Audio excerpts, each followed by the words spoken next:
Welcome back to our channel Telugu trade market అంటారు. ఈరోజు ఈ వీడియోలో అయితే మనం ఆప్షన్ ట్రేడింగ్ చేసేటప్పుడు రెసిస్టెన్స్ దగ్గర మనము మార్కెట్ అనేది రివర్స్ కన్ఫర్మేషన్ అనేది ఎట్లా తీసుకోవాలి, ఎక్కడ ఎగ్జిట్ తీసుకోవాలి, ఎక్కడ ఎంట్రీస్ తీసుకోవాలి, ఎక్కడ స్టాప్ లాస్ పెట్టుకోవాలి అనేది ఈ వీడియోలో అయితే ఎక్స్ప్లెయిన్ చేస్తానండి. సో దీనికన్నా ముందుకైతే నేను ఒక వీడియో అయితే చేశాను. అందులో మీకు 2 ప్యాటర్న్స్ అయితే ఎక్స్ప్లెయిన్ చేశాను. ఒకటి W pattern and M pattern అని చెప్పి. సో దానికి సంబంధించిన లింక్స్ అయితే మీకు కింద డిస్క్రిప్షన్లో అయితే ఇచ్చానండి. సో అది కూడా చూడండి ఒకసారి. మీకు రెసిస్టెన్స్ దగ్గర, సపోర్ట్ లెవెల్ దగ్గర మనకి మార్కెట్ అనేది ఎలా రివర్సల్ అవుతుంది, అక్కడ ఎంట్రీ తీసుకోవాలనేది క్లియర్గా అయితే ఎక్స్ప్లెయిన్ చేశాను. సో ఈ వీడియోలో కూడా నేను అలాంటిది ఒక ప్యాటర్న్ అయితే చెప్తానండి. సో అది వచ్చేసి చూడండి, మీకు రౌండింగ్ ట్యాప్ ప్యాటర్న్ అనమాట. సో దీన్ని మనము ఎక్కడ ఎంట్రీ తీసుకోవాలి, ఎక్కడ ప్లాన్ చేసుకోవాలనేది మీకు చెప్తాను చూడండి. ఫర్ ఎగ్జాంపుల్ మీకు ఇక్కడ మనకి రెసిస్టెంట్ లెవెల్ అనేది ఇక్కడ ఉంది అనుకుందాం అనుకోండి. నిఫ్టీలో కానీ, సెన్సెక్స్లో కానీ, దేంట్లోనైనా ఏ ఇండెక్స్లోనైనా సరే మనకి రెసిస్టెన్స్ లెవెల్ ఇక్కడ ఉంది అనుకోండి. మార్కెట్ అనేది ఇలా అప్ ట్రెండ్ వచ్చింది. ఇలా అప్ ట్రెండ్ వచ్చి ఇక్కడ టచ్ అయ్యవచ్చు. ఇక్కడ ఒక్కొక్కసారి టచ్ అవుతుంది, కొంచెం టచ్ కాకుండానే 10 పాయింట్స్ 5 పాయింట్స్ ముందు కూడా ఇట్లా పైకి వెళ్ళి మళ్ళీ ఇట్లా కిందికి అనేది వచ్చేస్తుంది. కిందికి వచ్చేసి మళ్ళీ మార్కెట్ అనేది ఇట్లా పైకి కూడా వెళ్తూ ఉంటుంది. సో అలాంటప్పుడు మనం ఈ ఫస్ట్ పుల్ బ్యాక్ ఏదైతే ఉందో, ఈ ఫస్ట్ పుల్ బ్యాక్ దగ్గర మనం ఒక సపోర్ట్ నెక్ లైన్ అయితే డ్రా చేసుకోవాలండి. మీకు అన్ని బ్రోకర్లలో కూడా మీకు ఈజీగా అక్కడ చేసుకోవచ్చు అనమాట. సో చేసుకొని మార్కెట్ అనేది మళ్ళీ పైకి వెళ్తుంది. పైకి వెళ్ళి ఇట్లా మనకి సైడ్వేస్ మార్కెట్ అనేది పడుతుంది.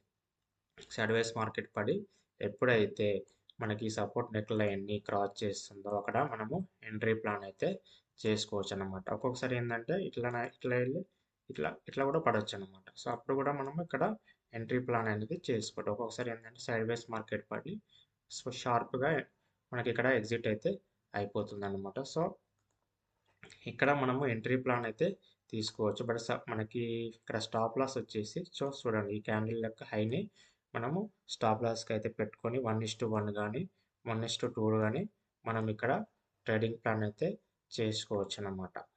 సో ఒక్కొక్కసారి ఏంటి అంటే మనకి ఇక్కడ సర్వీస్ మార్కెట్ పడింది, ఒక్కొక్కసారి పడకుండా. సో ఇక్కడ చూడండి, ఇక్కడ మనకి హ్యామర్ పడింది కదా, డోజీ క్యాండిల్ హ్యామర్ ఇట్లా అంటాం కదా మనము.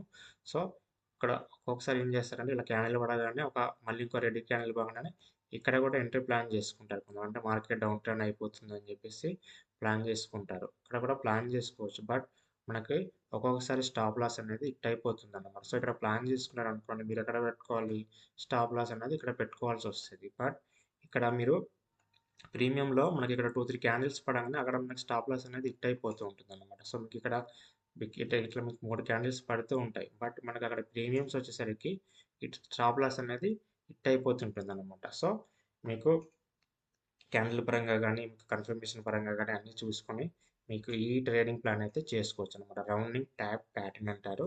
సో ఎప్పుడైతే మీకు ఫస్ట్ పుల్ బ్యాక్ని ఇలా మీకు side wise market first pull back ఇట్లా వచ్చి మళ్ళీ పైకి వెళ్ళి సైడ్ వేస్ మార్కెట్ పడి ఎప్పుడైతే దాన్ని క్రాస్ చేస్తుందో అక్కడ మీరు ప్లాన్ అయితే చేసుకోవచ్చు అనమాట. సో ఈ వీడియో నచ్చితే లైక్ చేయండి, షేర్ చేయండి. Thank you.